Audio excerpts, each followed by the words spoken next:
আজকে পয়লা বৈশাখ 1432 শকাব্দ, রোজ মঙ্গলবার। তো পয়লা বৈশাখ আমাদের কাছে একটা বিশেষ দিন।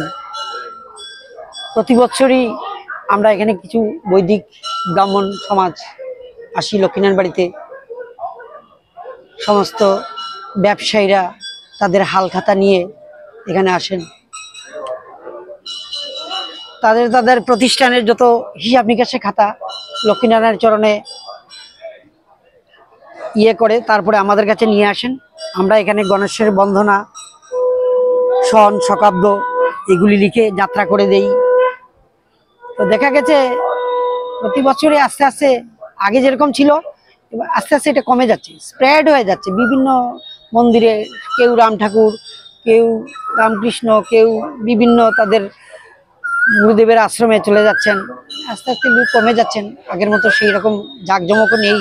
কিন্তু লক্ষ্মীনারায়ণ বাড়ি আজও তার রেখে ঠিক চিরাচরিতভাবে সকালবেলা সবাই আসেন।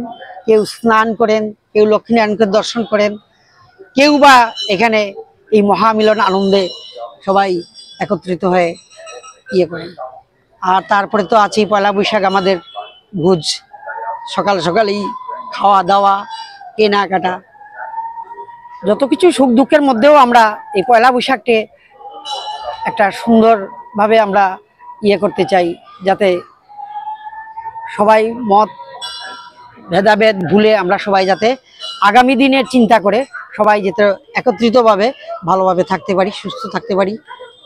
সবাই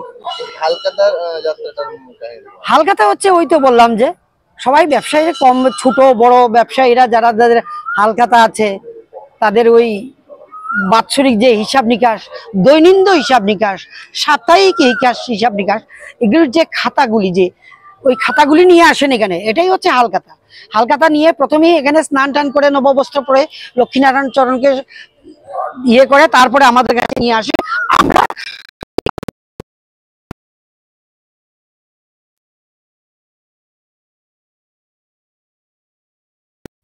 কম্পিউটারের কারণে কোনো প্রভাব পড়েছে কি তার উপর? কম্পিউটার মোবাইলের এখন পর্যন্ত তো এটা না, এটা তো এরকম দাঁড়িয়ে আছে, এখনো দাঁড়িয়ে আছে। আজকে তো প্রায় আমি এখানে প্রায় 15-20 বছর, কিন্তু এটা একদম স্টিল।